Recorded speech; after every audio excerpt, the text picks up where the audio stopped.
ದಾವಣಗೆರೆ ದಕ್ಷಿಣ ಚುನಾವಣೆ ಸದ್ಯ ರಂಗೇರ್ತಾ ಇದೆ. ಕೊನೆಯ ಒಂದು ದಿನಗಳು ಮಾತ್ರ ಚುನಾವಣೆಗೆ ಉಳಿದಿರ್ತಕ್ಕಂಥದ್ದು. ಅಂದರೆ 9ನೇ ತಾರೀಕು ಮತದಾನ ಆರಂಭ ಆಗುತ್ತೆ. ಇನ್ನು ಈ ಒಂದು ಚುನಾವಣೆಗೆ ಎಲ್ಲ ಪಕ್ಷಗಳು, ಅದರ ಜೊತೆಯಲ್ಲೇ ಸ್ವತಂತ್ರ ಅಭ್ಯರ್ಥಿಗಳು ಕೂಡ ತಮ್ಮ ಎಲ್ಲ ಕಸರತ್ತನ್ನು ಏನೇನು ಮಾಡಬೇಕು ಅನ್ನೋದನ್ನು ಎಲ್ಲ ಥರದ ಪ್ರಚಾರವನ್ನು ಕಸರತ್ತನ್ನು ಮಾಡಿರ್ತಕ್ಕಂಥದ್ದು. ಇನ್ನು ಈ ಒಂದು ಚುನಾವಣೆಯ ವಿಶೇಷತೆ ಏನಂದರೆ, ಈ ಮೊದಲು ದಾವಣಗೆರೆ ದಕ್ಷಿಣ ಚುನಾವಣೆ ಏನು ನಡೀತಾ ಇತ್ತು, ಸಾಮಾನ್ಯವಾಗಿ ಕಾಂಗ್ರೆಸ್ಸಿನ ಭದ್ರಕೋಟೆ ಅಂತ ಹೇಳಲಾಗುವ ಈ ಒಂದು ದಕ್ಷಿಣ ಚುನಾವಣೆ ಸಾಮಾನ್ಯವಾಗಿ ನಡೀತಾ ಇತ್ತು. ಅಂದರೆ ಜನ ಇಷ್ಟು ಅಬ್ಬರದ ಪ್ರಚಾರ, ಈ ತರಹದ ಒಂದು ಎಲ್ಲ ಅಬ್ಬರದ ಒಂದು ಕಾರ್ಯಕ್ರಮಗಳು ಏನು ನಡೀತಾ ಇರಲಿಲ್ಲ.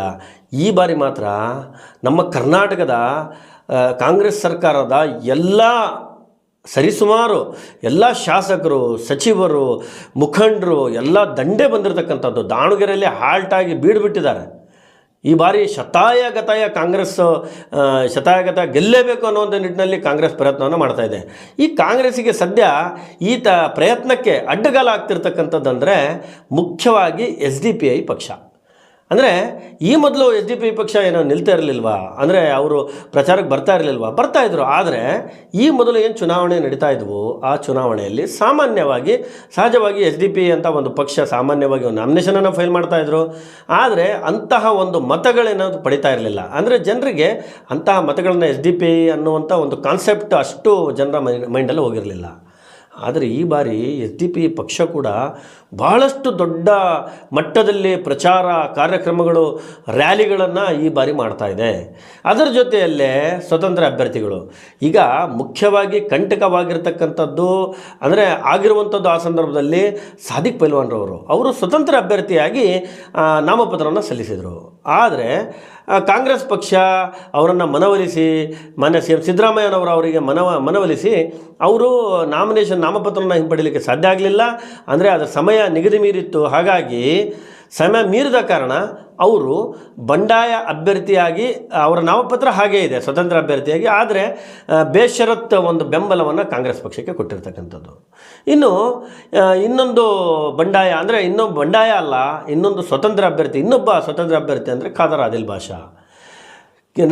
ಕೊನೆಯವರೆಗೂ ಅಂದರೆ ನಾಮಪತ್ರ ಸಲ್ಲಿಸುವ ದಿನದವರೆಗೂ, ಒಂದು ದಿನದ ಹಿಂದೆ ಅಲ್ಲಿಯವರೆಗೂ ಖಾದರ್ ಆದಿಲ್ ಬಾಷಾ ಅಂತ ಒಬ್ಬ ಅಭ್ಯರ್ಥಿ ನಾಮಪತ್ರವನ್ನು ಸಲ್ಲಿಸ್ತಾನೆ, ಆ ಅಭ್ಯರ್ಥಿ ಕೂಡ ಪ್ರಚಾರವನ್ನು ಮಾಡ್ತಾನೆ, ಆ ಅಭ್ಯರ್ಥಿ ಕೂಡ ಕಣದಲ್ಲಿ ಇರ್ತಾನೆ ಅನ್ನುವಂಥ ವಿಚಾರ ಯಾರಿಗೂ ಗೊತ್ತಿರಲಿಲ್ಲ.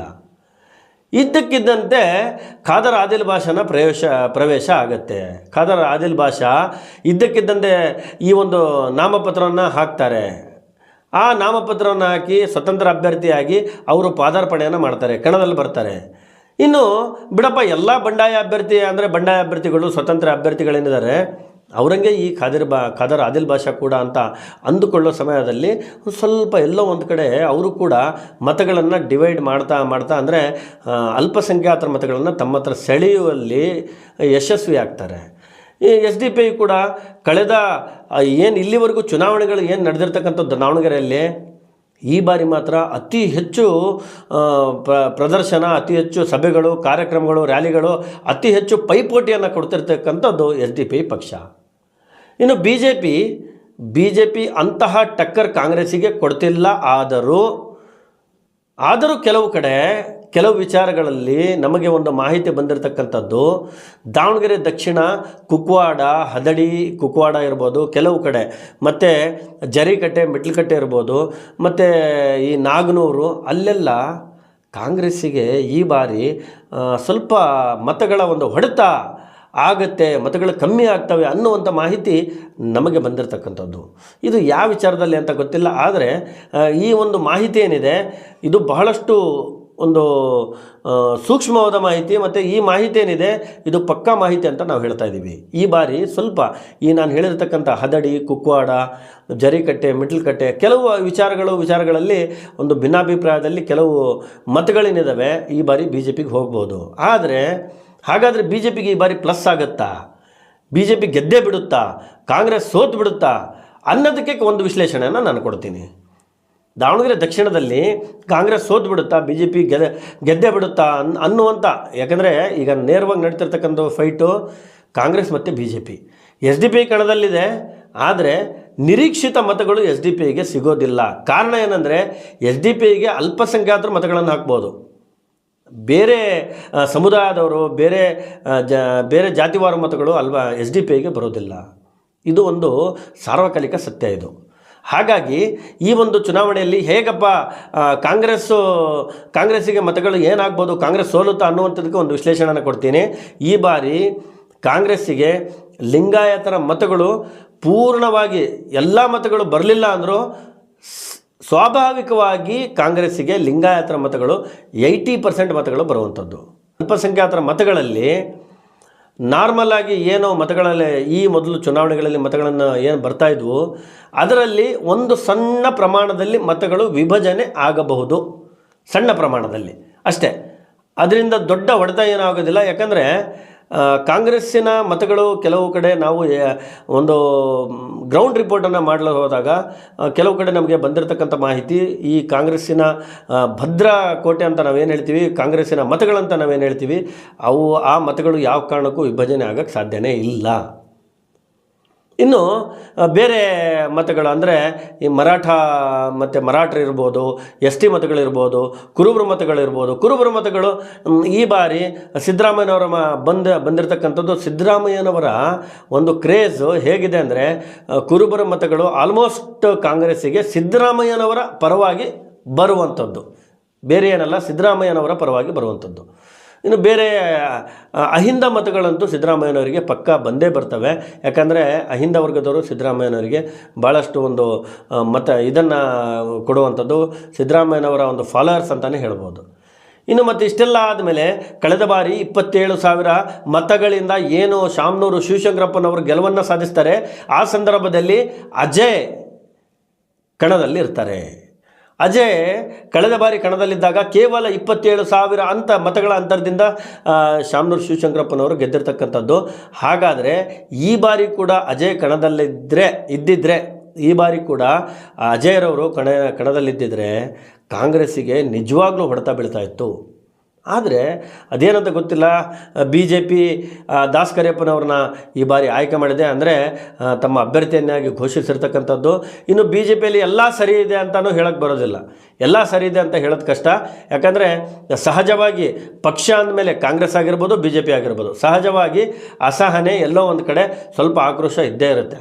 ಯಾರಿಗೆ ಟಿಕೆಟ್ ಕೈ ತಪ್ಪಿರುತ್ತೆ ಆಕ್ರೋಶ ಇರುತ್ತೆ. ಆದರೆ ಬಿ ಜೆ ಪಿಯಲ್ಲಿ ಒಂದು ಮಾತನ್ನು ನಾವು ಬಹಳ ಸ್ಪಷ್ಟವಾಗಿ ನಾವು ಗಮನಿಸಿರ್ತಕ್ಕಂಥದ್ದು, ಕಾಂಗ್ರೆಸ್ಸಿನಲ್ಲಿ ಟಿಕೆಟ್ ತಪ್ಪಿದ ತಕ್ಷಣ ಅಲ್ಲಿ ಅಸಹನೆ ಬುಗಿಲೇಳುತ್ತೆ, ಆಕ್ರೋಶ ಬುಗಿಲೇಳುತ್ತೆ. ಮತ್ತು ಸಹಜವಾಗಿ ಮುಖ್ಯವಾಗಿ ಬಂಡಾಯ ಏನಿರುತ್ತೆ ಕಾಂಗ್ರೆಸ್ನಲ್ಲಿ, ಅದು ಬೀದಿಗೆ ಬರುತ್ತೆ. ಆದರೆ ಬಿ ಜೆ ಪಿಯಲ್ಲಿ ಆ ಥರ ಆಗೋದಿಲ್ಲ. ನಾವು ನೋಡಿರ್ತಕ್ಕಂಥದ್ದು ಬಿ ಜೆ ಪಿಯಲ್ಲಿ ಏನೇ ಆಕ್ರೋಶ ಅಸಹನೆ ಏನೇ ಇರ್ಬೋದು, ಆದರೆ ಅದನ್ನು ಬೀದಿಯವರೆಗೆ ಬಿ ಜೆ ಪಿಯವರು ತರೋದಿಲ್ಲ. ಇದು ಬಿ ಜೆ ಪಿಯಲ್ಲಿ ಪ್ಲಸ್ ಅಂತಲೇ ಹೇಳ್ಬೋದು. ಇನ್ನು ಉಳಿದದ್ದು ಈಗ ಏನು ಭರ್ಜರಿ ಪ್ರಚಾರ ಏನು ನಡೀತಿದೆ, ಡಿ ಕೆ ಶಿವಕುಮಾರ್ ಅವರು ಎಲ್ಲರೂ ಬಂದಿರತಕ್ಕಂಥದ್ದು, ಜಮೀರ್ ಸಾಹೇಬರು ಯಾಕೋ ಅಂತರ ಕಾಯ್ದುಕೊಂಡಿದ್ದಾರೆ ಈ ಒಂದು ಪ್ರಚಾರದಿಂದ. ಅಂದರೆ ಜಮೀರ್ ಸಾಹೇಬರು 15ನೇ ತಾರೀಕು ಬರ್ತಾರಂತ ನಾವು ಕೂಡ ಹೇಳಿದ್ವಿ. 15ನೇ ತಾರೀಕು ಅವ್ರು ಬಂದರೆ ಕೇವಲ ಒಂದು ರ್ಯಾಲಿ, ಅಂದರೆ ಅವರ ಕಾರ್ಯಕರ್ತರ ಜೊತೆ, ಅವರ ಫಾಲೋವರ್ಸು ಅಭಿಮಾನಿಗಳ ಜೊತೆ ಎಸ್ ಮಲ್ಲಿಕಾರ್ಜುನವರ ಮನೆಗೆ ಬಂದು ಅಲ್ಲೇ ಒಂದು ಭೋಜನವನ್ನು ಸವಿದು ಅಲ್ಲಿಂದ ನೇರವಾಗಿ ಒಂದು ಸಣ್ಣ ಒಂದು ಮಾಧ್ಯಮ ಒಂದು ಸುದ್ದಿಗೋಷ್ಠಿಯನ್ನು ಮಾಡಿ ಅಲ್ಲಿಂದ ನೇರವಾಗಿ ಬಾಗಲಕೋಟೆಗೆ ಹೋಗಿರ್ತಕ್ಕಂಥದ್ದವರು. ಮತ್ತು ಯಾಕಪ್ಪ ಜಮೀರ್ ಅಹ್ಮದ್ ಸಾಹೇಬರು ಯಾಕೆ ಬರಲಿಲ್ಲ ಇಲ್ಲಿ ಪ್ರಚಾರಕ್ಕಂದರೆ ಅದಕ್ಕೆ 2 ಕಾರಣಗಳಿರ್ತವೆ. ಒಂದು, ಜಮೀರ್ ಅಹ್ಮದ್ ಪರವಾಗಿ ಜಮೀರ್ ಅಹ್ಮದ್ ಪ್ರಚಾರಕ್ಕೆ ಬರಬೇಕು ಅನ್ನುವಂಥ ಒಂದು ಗುಂಪಾದರೆ, ಜಮೀರ್ ಅಹ್ಮದ್ರವರು ಟಿಕೆಟನ್ನು ಕೊಡಿಸ್ತೀವಿ ಅನ್ನುವಂಥ ನಿಟ್ಟಿನಲ್ಲಿ ಹೇಳಿ ಹೋಗಿದ್ರು. ಅವರು ಜಾಸ್ತಿ ಅದರ ಬಗ್ಗೆ ಏನೋ ಪ್ರೆಷರ್ ಹಾಕಲಿಲ್ಲ ಅಂತ ಅವ್ರ ಮೇಲೆ ಆಕ್ರೋಶಗೊಂಡಿರ್ತಕ್ಕಂಥ ಇನ್ನೊಂದು ಗುಂಪಿದೆ. ಅಲ್ಪಸಂಖ್ಯಾತರಲ್ಲೇ 2 ಗುಂಪುಗಳಾಗಿದ್ದಾವೆ. ಹಾಗಾಗಿ ಅವರು ಈ ಕಡೆನೂ ಬೇಡ ಆ ಕಡೆನೂ ಬೇಡ ಅನ್ನುವಂಥ ನಿಟ್ಟಿನಲ್ಲಿ ಬ್ಯಾಲೆನ್ಸ್ ಮಾಡಿ ನೇರವಾಗಿ ಬಾಗಲಕೋಟೆಗೆ ಹೋಗಿರ್ತಕ್ಕಂಥದ್ದು. ಇದು ಕೂಡ ಈ ವಿಚಾರ ಕೂಡ ಮೊನ್ನೆ ನಡೆದಿರ್ತಕ್ಕಂಥದ್ದು. ಈ ವಿಚಾರದಲ್ಲಿ ಕೆಲವರು ಬೇರೆ ತರಹದ ಏನೇನೋ ಒಂದು ಪ್ರಶ್ನೆಗಳನ್ನು ಮಾಡ್ತಾರೆ. ಆದರೆ ನೇರವಾಗಿ ನನಗೆ ಗೊತ್ತಿರೋದು ನಡೆದಿರ್ತಕ್ಕಂಥದ್ದು ಇಷ್ಟೇ. ಅವರು ಬಂದರೂ ಅಲ್ಲಿ ಒಂದು ಮೆರವಣಿಗೆಗೆ ಅಥವಾ ಇದು ಮಾಡಿಕೊಂಡು ಪ್ರಚಾರಕ್ಕೆ ಬಂದರೆ ಸ್ವಲ್ಪ ಕಷ್ಟ ಇತ್ತು ಅಂತ ಅನಿಸುತ್ತೆ. ಅವರು ಹೋಗಿರೋದೇ ಒಂದು ಕಡೆಯಿಂದ ಇದು ಬ್ಯಾಲೆನ್ಸ್ ಮಾಡಿದ್ದಾರೆ ಅಂತ ನನಗೆ ಅನ್ನಿಸ್ತಾ ಇದೆ. ಅದರಲ್ಲಿ ಇನ್ನೊಂದು ಮಾತು ಕೂಡ ಅದರಲ್ಲಿ ಸೇರಿಸ್ಕೋಬೋದು, ಆ್ಯಡ್ ಮಾಡ್ಬೋದು. ಅದೇ ಎಸ್ ಮಲ್ಲಿಕಾರ್ಜುನರವರು ಸ್ವಲ್ಪ ಅವ್ರ ಬಗ್ಗೆ ಏನು ಹೇಳಿದರು, ಹಾಗಾಗಿ ಅವರಿಗೆ ಪ್ರೆಷರ್ ಕೂಡ ಇತ್ತು ಅನಿಸುತ್ತೆ. ಈ ಥರ ಹೇಳಿದ್ದಾರೆ, ನೀವು ಬರಬೇಡಿ ಅಂತ ಪ್ರೆಷರ್ ಕೂಡ ಇತ್ತು ಅಂತ ನನಗೆ ಅನ್ನಿಸ್ತಾ ಇದೆ. ಇಲ್ಲಿಗೆ ಕಾಂಗ್ರೆಸ್ಸು ಮತ್ತು ಬಿ ಜೆ ಪಿಯ ಪ್ರಚಾರ ಮುಕ್ತಾಯ ಆಗುತ್ತೆ. ಈಗ ಎಲ್ಲರೂ ಭರ್ಜರಿ ಒಂದು ಪ್ರಚಾರವನ್ನು ಅಂತ್ಯಗೊಳಿಸಿರ್ತಕ್ಕಂಥದ್ದು ಇವತ್ತು. ಮತ್ತು ಈ ಒಂದು ವಿಚಾರದಲ್ಲಿ ಎಲ್ಲರೂ ರಾಜಕೀಯ ಲೆಕ್ಕಾಚಾರಗಳನ್ನು ಹಾಕ್ತಿದ್ದಾರೆ.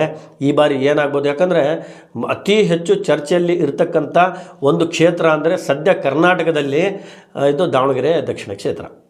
ಬಾಗಲಕೋಟೆಯಲ್ಲಿ ಅಂತ ಏನು ಚರ್ಚೆ ನಡೀತಾ ಇಲ್ಲ. ಬಾಗಲಕೋಟೆಯಲ್ಲಿ ಒಂದು ಪ್ಲಸ್ ಏನು ಗೊತ್ತಾ, ಬಾಗಲಕೋಟೆಯಲ್ಲೂ ಕೂಡ ಬಂಡಾಯ ಅಭ್ಯರ್ಥಿಗಳಿದ್ದರು, ಆದರೆ ಅಲ್ಲಿ ಬಂಡಾಯ ತಕ್ಷಣ ಶಮನ ಆಯಿತು. ಇಲ್ಲಿ ಆಗಲಿಲ್ಲ. ಇಲ್ಲಿ SDP ನೇರವಾಗಿ ಎಂಟ್ರಿ ಹೊಡೀತು. ಈ ಒಂದು ಏನು ಈ ಸಮಯ ಏನು ಇದೆ ಅಲ್ಲ, ಅಂದರೆ ಕಾಂಗ್ರೆಸ್ನಲ್ಲಿ ಇರ್ತಕ್ಕಂಥ ಬಂಡಾಯವನ್ನು ಬೇರೆ ಥರ ಎನ್ಕ್ಯಾಶ್ ಮಾಡಿಕೊಳ್ಳೋಕ್ಕೆ SDP ನೇರವಾಗಿ ಕಣಕ್ಕಿಳಿತು. ಹಾಗಾಗಿ SDP ಈ ಬಾರಿ ಸ್ವಲ್ಪ ಫಾಲೋಯರ್ಸ್ ಜಾಸ್ತಿ ಆಗಿದ್ದಾರೆ, ಅಂದರೆ ಅಭಿಮಾನಿಗಳು ಜಾಸ್ತಿ ಆಗಿರ್ತಕ್ಕಂಥದ್ದು. ಏನೋ ಒಂದು ಪರ್ಯಾಯ ಬೇಕಿತ್ತಲ್ಲ, ಮುಸ್ಲಿಮ್ಸಿಗೆ ಪರ್ಯಾಯ ಬೇಕಿತ್ತಲ್ಲ, ಆ ಪರ್ಯಾಯ ಅವರು BJP ಅಂತೂ ಅಲ್ಲ. ಮುಸ್ಲಿಮರಿಗೆ ನಾರ್ಮಲಾಗಿ ಹೇಳ್ತಿರ್ತಕ್ಕಂಥದ್ದು. ಈಗ ಸಹಜವಾಗಿ ನಾನು ಮಾತಾಡಿಸುವಾಗ ಸರ್ ನಮಗೆ BJP ಅಂತೂ ಪರ್ಯಾಯ ಅಲ್ಲ, ಸದ್ಯ ಕಾಂಗ್ರೆಸ್ಸಿಗೆ ಪರ್ಯಾಯ ಅಂದರೆ ನಾವು SDPಗೆ ನಾವು ಓಟನ್ನು ಹಾಕ್ತೀವಿ ಅನ್ನೋಂಥ ಮಾತನ್ನು ಹೇಳಿದರು. ಆದರೆ ಸ್ಟಾರ್ಟಿಂಗಲ್ಲಿ ಇರ್ತಕ್ಕಂಥ ಆಕ್ರೋಶ ಈಗ ಕಡಿಮೆ ಅನ್ನಿಸ್ತಾ ಇದೆ. ಈಗಂಥ ಆಕ್ರೋಶ ಏನು ಕಾಣ್ತಾ ಇಲ್ಲ. ಎಲ್ಲ ಮುಖಂಡರು ಬಂದೋಗಿರ್ತಕ್ಕಂಥದ್ದು, ಸಚಿವರಾದಿಯಾಗಿ ಎಲ್ಲರೂ ಬಂದೋಗಿದ್ದಾರೆ.